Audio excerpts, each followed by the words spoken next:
কিন্তু তুমি এখানে কি করছো রাধা? আর তোমার হাতে এই লাঠি কেন?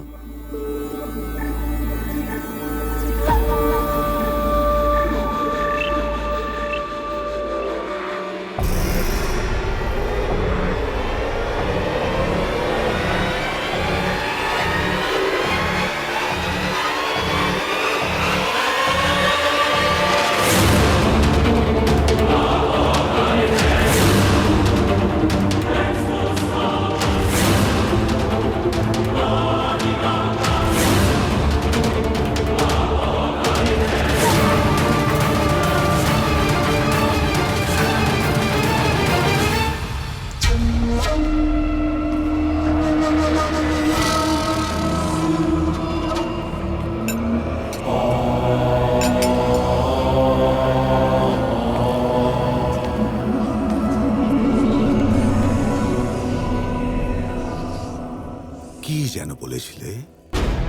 হ্যাঁ, পরের বার যখন আমার সামনে আসবে তখন আমার পুত্রের মৃত্যু সংবাদ নিয়ে এসো। অন্যথা নিজের মুখ দেখিও না।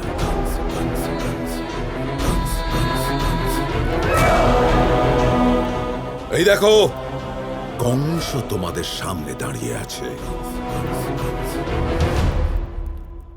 এর অর্থ জানো? মেরে ফেলেছি আমি তোমার পুত্রকে। ওই ভবিষ্যৎবাণীকে ভুল প্রমাণ করে দিয়েছি আমি।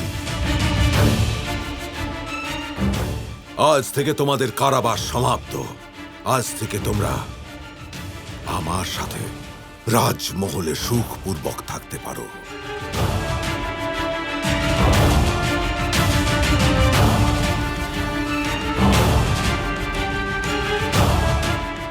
কি হলো বোন?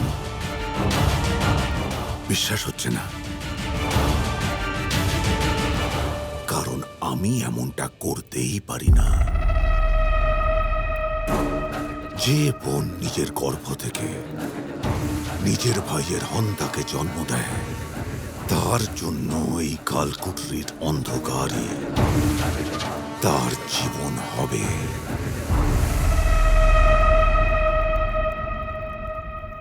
কংসের থেকে মুক্তি পাওয়ার একটা মাত্র উপায় আছে, মৃত্যু।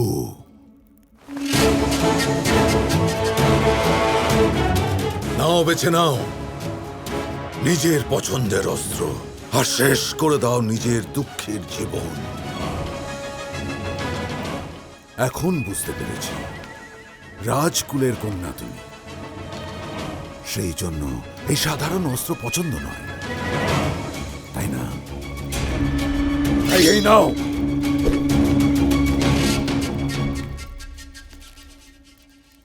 মহান কংসের মহাশক্তিশালী তরবারি।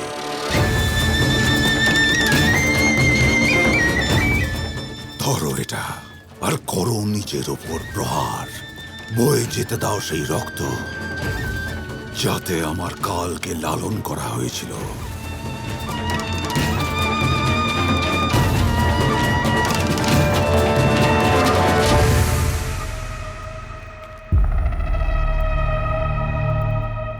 আমার পুত্র মরেনি কংস, সে জীবিত আছে, আরো আসবে। আমাদের সাথে হওয়া প্রত্যেকটা অত্যাচারের, নিজের 7 ভাইয়ের হত্যার প্রতিশোধ নেবে তোমার থেকে আমার পুত্র। আর তার যাত্রা আরম্ভ হয়ে গেছে। আয়ান, তুমি কবে এলে? অস্ত্রবিদ্যার প্রশিক্ষণ সময়ের আগেই শেষ হয়ে গেছে রাধা। আচার্য অনুমতি দিলেন, ফিরে এলাম। ভালো হয়েছে ফিরে এসেছো। এবার তুমি এই দুষ্টকে শিক্ষা দাও।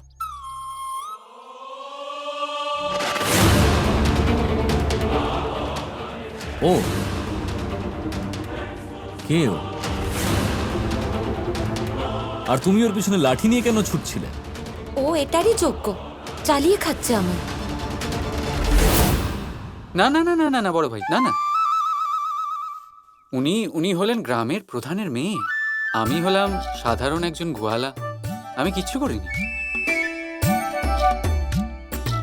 আমি আর কি করি, আমি গাভী চড়াই আর নিশ্চিন্তে বাঁশি বাজাই, ব্যাস। রাধা তুমি ওর বাসিই তো সবকিছুর মূলে।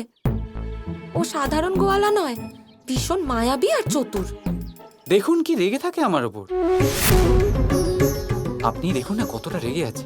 এবার এটা তো অনুচিত, তাই না রাধা? বড় ভাইয়ের সাথে আমার ঠিকমতো এখনো পরিচয় হলো না, এখনই আমার ব্যাপারে খারাপ ধারণা করিয়ে দিল, তাই না বড় ভাই? আয়ান, ওর কথা একদম শুনো না। আর এভাবে হয় নাকি? বড় ভাইকে তো দেখে মনে হচ্ছে উনি খুবই বুদ্ধিমান, সত্যটা নিশ্চয়ই বুঝবেন, তাই না বড় ভাই?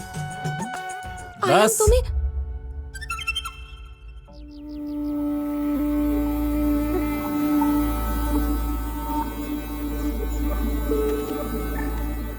রাধা, এই ব্যাপারটা এবার আমি সামলাবো।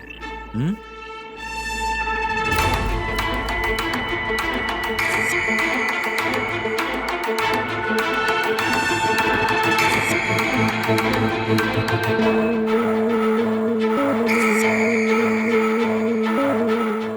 কেন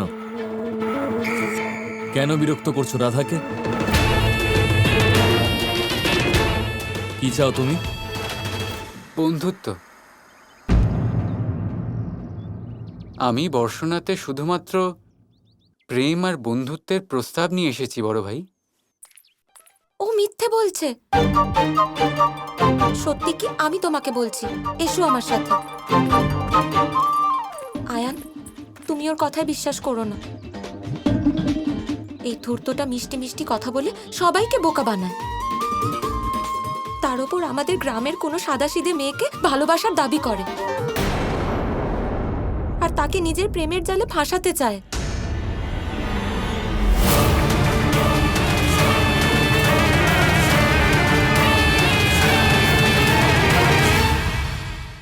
আজ আমার সামনে একটা সমস্যা এসেছে, তাই আপনাদের থেকে একটা প্রতিশ্রুতি চাইছি আর আশা করছি আপনারা আপনাদের অন্তিম শ্বাস পর্যন্ত সেটা ভঙ্গ করবেন না। আপনার চাওয়ার কি আছে? আপনি শুধু আদেশ করুন। হ্যাঁ, আপনি প্রধান হওয়ার প্রত্যেকটি কর্তব্য পালন করেছেন। শুধু বলুন প্রধান মশাই, কি চাই? প্রাণ চলে গেলেও প্রতিজ্ঞা ভাঙবে না। আমি আর মিত্র নন্দ অনেকটা সময় একসাথে আনন্দে কাটিয়েছি,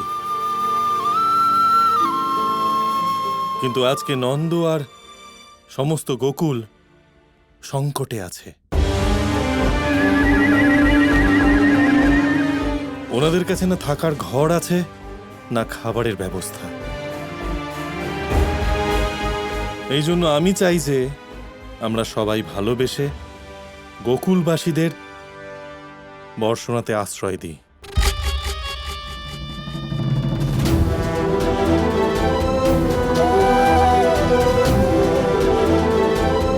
আর যতক্ষণ না নন্দ এবং তার গ্রামবাসী নিজেদের আসল পরিচয়টা জানাতে চান, ততদিন কেউ যেন ওনাদের এখানে থাকার খবর না পায়।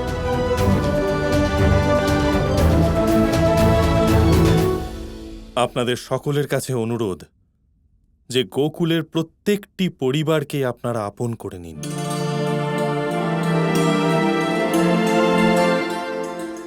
আমি চিরকাল আপনাদের ঋণী থাকব।